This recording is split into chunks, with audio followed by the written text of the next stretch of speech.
Abraham Accords were a game changer in the Middle East, and it's worth us taking a moment to reflect on that. To help us do that, two expert minds who've been with us throughout this weekend.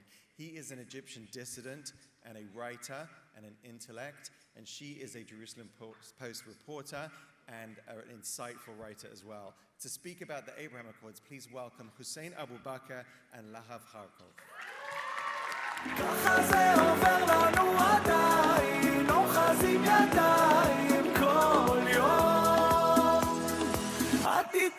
Good morning, everyone.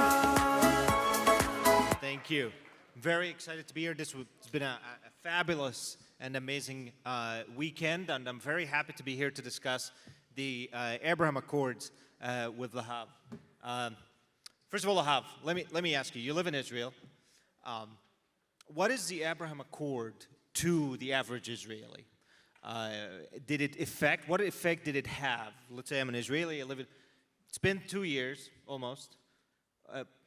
What effect does it have on people? Well, first of all, we've exported our greatest cultural asset to Dubai. What is that? Omer Adam.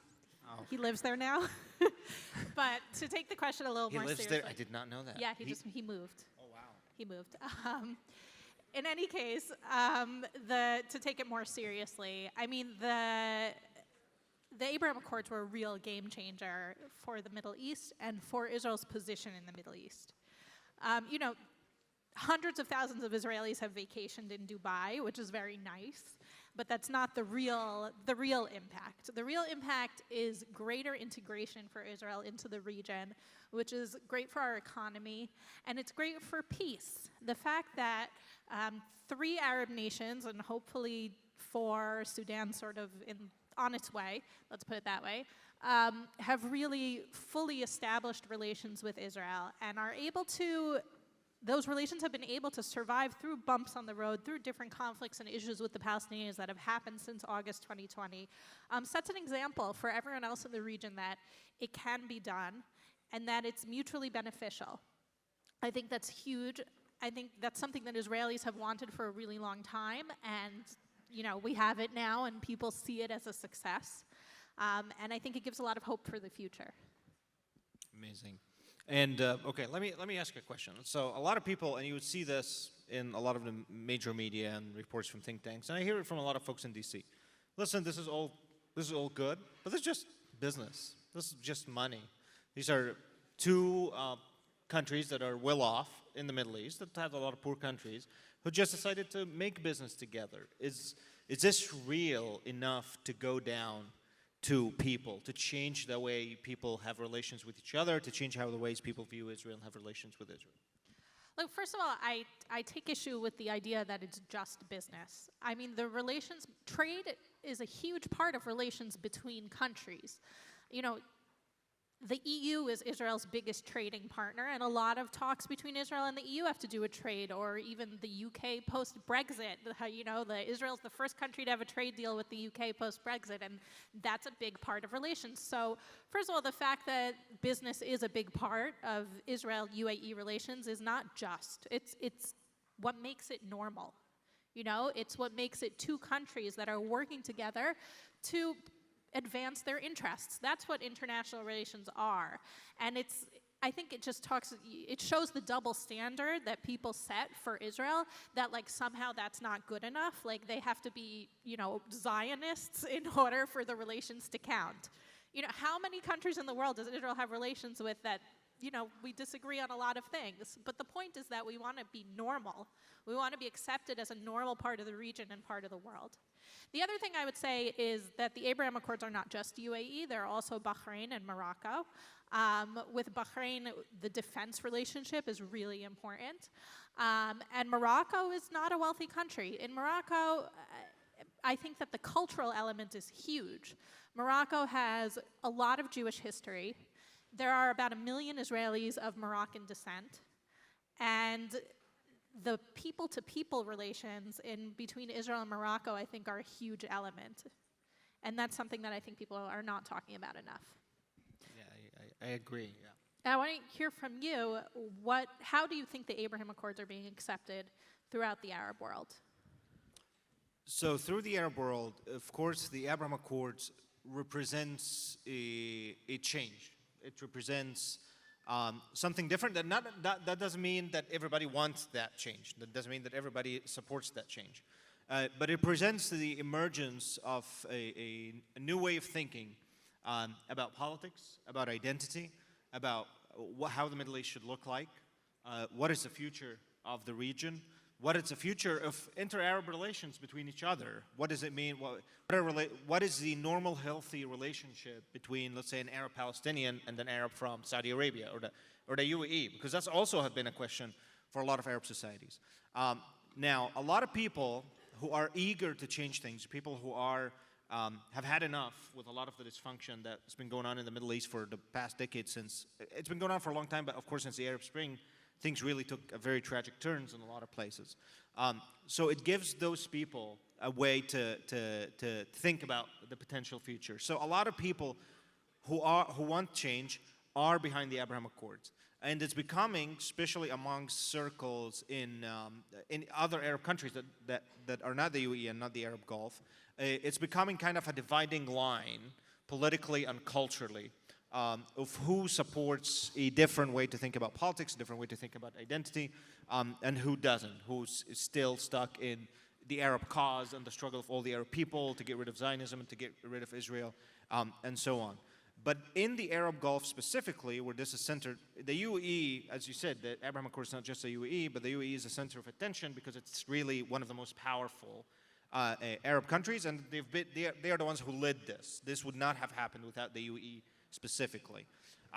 For them, this represents part of a bigger project of national transformation and economic transformation that is happening to several Arab nations, Saudi Arabia, UAE, Bahrain, and the leaders and the elites in those countries have already made their decisions. It's not even a conversation about the Abraham Accords. So those countries are committed to their relationship, and this is why their relationship, I think, survived all the major bumps that happened with the conflicts. It's so, I talked to a lot of Emirati officials, and I think one of the things that really shocked them in this relationship is how much drama happens in Israel. In a very short span of time. Like, they didn't expect that they will have to deal with all of this so quickly. Yeah, well, welcome to Israel. We're very dramatic. But one of the great things that I think the UAE has done, and this is a project that they began even before the Abraham Accords, is that they have the Abrahamic house, I think it's called. They have the Abrahamic family house. Yeah, Abrahamic tell us family about house, that. right, Yeah. so they have 3 houses of worship in one sort of compound. They have a mosque, a church, and a synagogue representing the Abrahamic religions. The synagogue just opened, I think it was last week or 2 weeks ago, and it's sort of the first officially sanctioned synagogue in the UAE. It's a very big deal. They have a rabbi that they pay who is the rabbi of that synagogue. And it's supposed to be really the most obvious sort of outward sign of their emphasis on tolerance. And that's become a huge emphasis, and Jewish life in the UAE has grown. The trend started before the Abraham Accords, and then the Abraham Accords it grew exponentially. Yeah, the Abrahamic family house, I definitely suggest all of you to check it out. It's absolutely historic. This is the first synagogue to be built in an Arab country in a very, very long time. So it's absolutely amazing. I think they could have done better on the choice of their architect. That's just me. Other than that, it's wonderful. It's supposed to look like a sukkah, for those of you who are familiar. It is an interesting look. But let me ask you this, okay? So we talked about the Abraham Accords. Let me ask you about Palestinians and Arab Israelis. What does the Abraham Accords means to them? We talked about how it means to the Emiratis. What does it mean to Jewish Israelis? Okay, let's talk about the people at the center of this conflict. So I think it's a really interesting question because people in general like to conflate Israeli Arabs and Palestinians, and this is one of the places where their reaction was completely 180 degrees different. When you poll Israeli Arabs about the Abraham Accords, like overwhelmingly 9 out of 10 are supportive. They were really excited about it.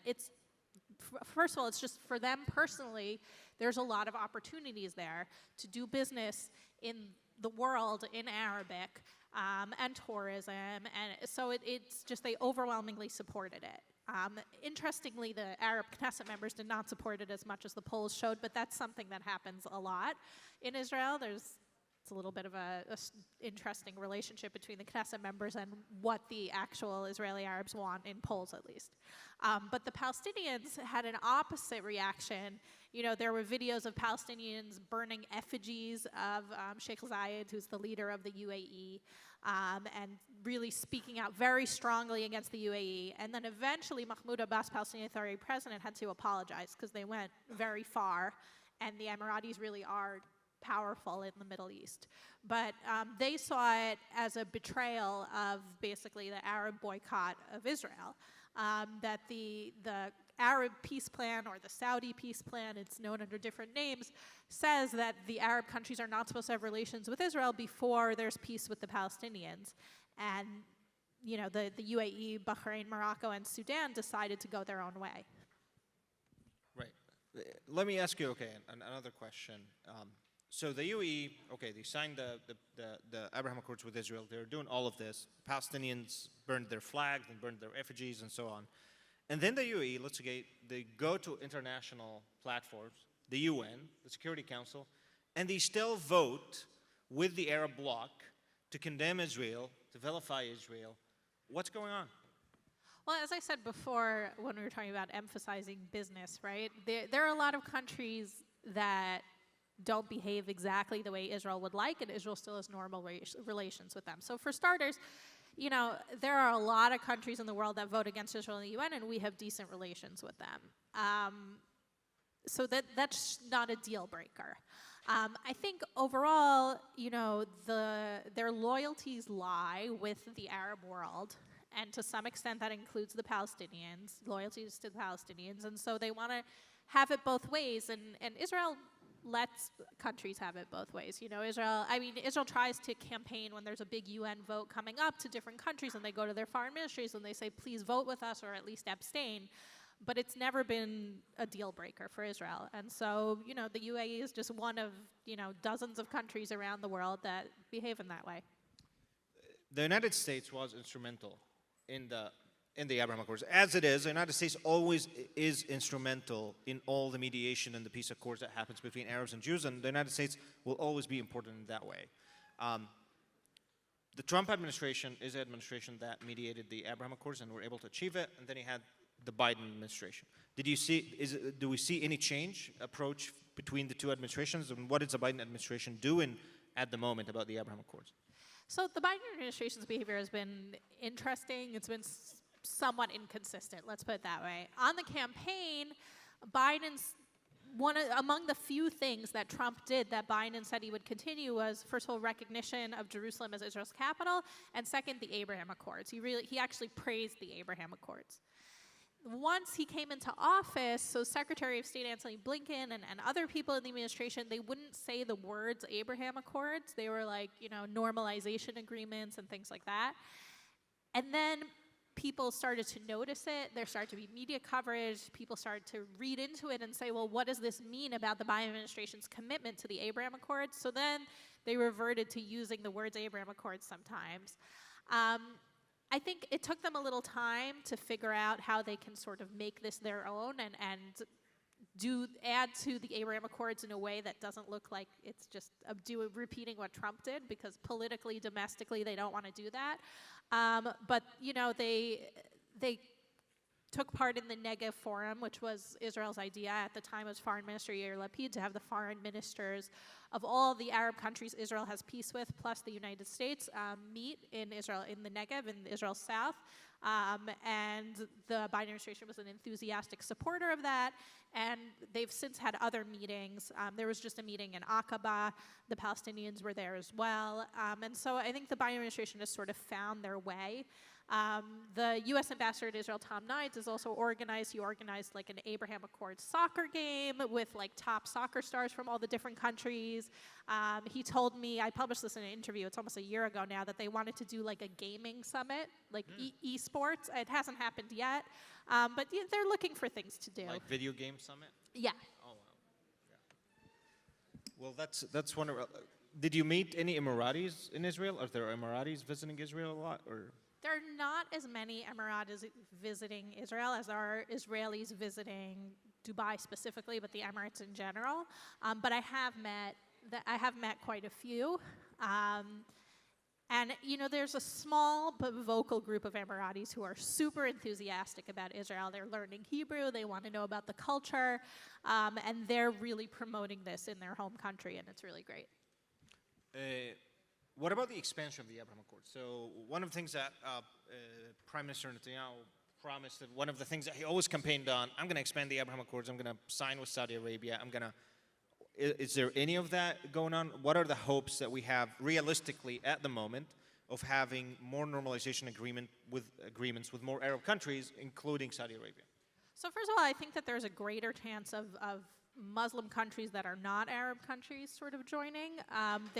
If you look at the map of Africa, there's the top line of the Morocco, Tunisia, Algeria, right, North Africa. And then the line of countries right under that are mostly Muslim, and there's a good chance there's sort of behind-the-scenes relations between Israel and some of those countries.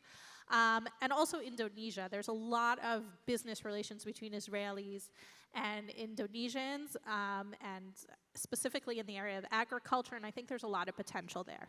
But of course, Saudi Arabia would be the sort of crown jewel. That would be a total sea change. Getting Saudi Arabia on board would be as big as, the start of the Abraham Accords. Publicly, they won't say that they'll do it, right? Publicly, they'll say they stick to what's known as the Saudi peace plan, that there has to be peace with the Palestinians before they join in.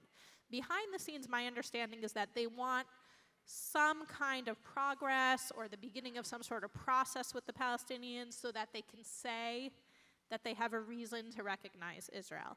That's not happening at the moment, though. But I'd like to know from you, as an analyst of the Arab world, how do you see that? Saudi Arabia specifically?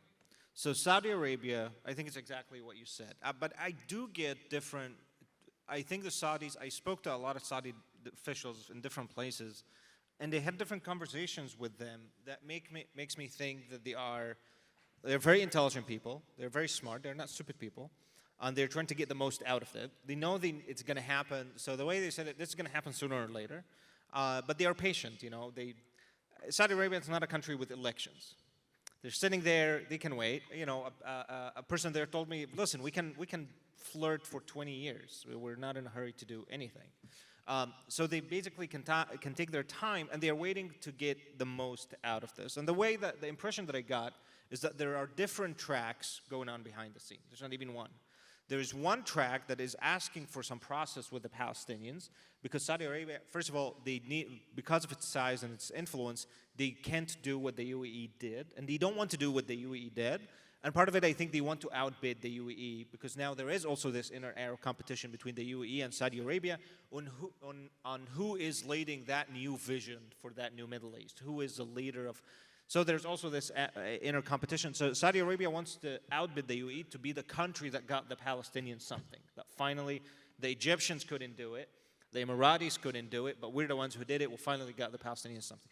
So I heard that conversation from a lot of officials from the Saudi Foreign Ministry. I heard from other officials about the conversations that are happening here, and a lot of with American Jewish organizations, that now the number one issue for Saudi foreign policy is they're concerned about their relationship with the United States.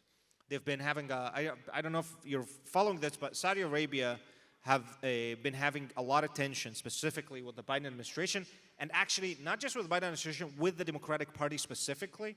There is a perception that the Saudis chose sides inside American politics, that they favor Republicans, and that perception made the Democratic foreign policy establishment to be very anti-Saudi to a large extent. And that's harming the relationships. We've seen that with the OPEC issue with the oil production recently. So I've heard from some other officials that there's a track running that basically, in order for them to normalize with Israel, they want guarantees from the United States about the Saudi-American relationship. And I can't imagine that they will also not ask for that. So these are the complexity of the foreign policy and the international relations aspects of this. However, what's really good is the fact that we're talking about this at all. That this is actually now this is a conversation that's happening. The politics is a normal part of this. People are asking, how much can I get out of this? Can I get this? Can I get this? This is good. This is the job of diplomats and the job of statesmen to actually work this out. But the fact that this conversation is happening, I think, is extremely promising. Yeah, a couple of comments on the things you said. First of all, I mean, the rank hypocrisy of trying to improve relations with Iran while also saying they can't have good relations with Saudi because of human rights issues is It's hypocrisy. It's hypocrisy. I mean, there's no other word for it. But I think you're right. I think that it's because the Saudis, the relations with the Saudis has become a partisan issue, and it's maybe a cautionary tale for Israel, because some in Israel, some try to create a wedge between Israel and the Democratic Party as well. So it's something that Israel should look at. The other thing is, you know, when you talk about trying to get something, some kind of guarantee or something from the Americans. So when the Abraham Accords were signed, the Emiratis were supposed to join the F-35 program. They were supposed to get the new, most advanced fighter jets that the U.S. is putting out. And people said, oh, this is an arms deal. They only made peace with Israel because they wanted these fighter jets. Now, years later, the Emiratis are not getting those jets because of how close they are with China and the major presence of China in the Emirates. And so they're not in the F-35 program at all, and yet it hasn't disrupted the Abraham Accords. So I think that also shows how genuine it is. But we're running out of time, but I wanted to ask you, as someone who grew up in a country that technically had peace with Israel, but it's as cold as peace could be, you know, why do you think that the peace with Jordan and Egypt is so cold compared to peace with the Emirates or with Morocco? That's a great question. I get asked that question a lot. I'm afraid there's not a short answer to this. There's a book length answer to this, but I'm gonna try to make it less than a book length. Different factors played into this, including historical factors that played into the composition of the national identity of those countries, as well as, of course, their own geopolitical position currently and what they can do and what they can't do. Egypt was the leader of Arab nationalism back in the 50s and the 60s. This shaped, in a very similar way to the Palestinians, shaped the way they think about themselves, shaped their national identity, shaped how they think about Israel, and it's been extremely difficult for them to move away from that Arab nationalist conception of themselves, of the struggle against Israel, of the hatred towards Zionism, of imperialism and global colonialism, things of that sort. The Gulf Arabs, historically, they had very different problems. They had religious fundamentalism. That was their biggest problem, but they never adopted Arab nationalism. And they never fought a war with Israel. And they never fought a war with Israel. They gave money. That's what they did. They gave money, they supported, they gave money to terrorists, historically. The Emiratis want to forget that today. I get it why they want to forget that. They gave money to terrorist organizations that killed Israelis. There's no doubt about it. So they gave money to these stuff, but that doesn't mean that they fully adopted these ideologies or even understood them. Now, they changed, they evolved. Dubai today, when the people in Dubai and Abu Dhabi, when they look to their cities, they don't see two cities that belong to the world of Damascus and Baghdad and Beirut that is collapsing and Damascus that's on fire. They see two international cities that belong to the world of New York, Frankfurt, London. They made it. They made it and they don't need to be in that mindset anymore. This makes it substantially different, the ways that the Emiratis think about the relationship with Israel, and the way that the Egyptians and the Jordanian think about the relationship with Israel. In the Jordanian, then you have the complexity of the fact that over half of the population is originally Palestinian. So that also is a major stability concern for the Jordanians. They have to have that I would say, hostile posture, despite of the peace agreement with Israel. They have a hostile posture towards Israel. The Emiratis and the Saudis, they don't have any of that. They are very far. They never fought a war against Israel. They never really adopted Arab nationalism. And now they are creating their own nationalisms. Saudi nationalism is now rising. Emirati nationalism is rising. And they think differently about these things. just we really have to wrap up, but it's interesting because of the 4 Abraham Accord countries, Sudan did actually participate in wars against Israel, but they, of course, are in a state of total disarray, and hopefully they will come out better and still having peace with Israel. That's true. And Morocco, the cultural, historical ties, of course, as you said, play a huge role in this. Thank you very much, Lahav. This was a pleasure. Thank you. Thank you, everyone.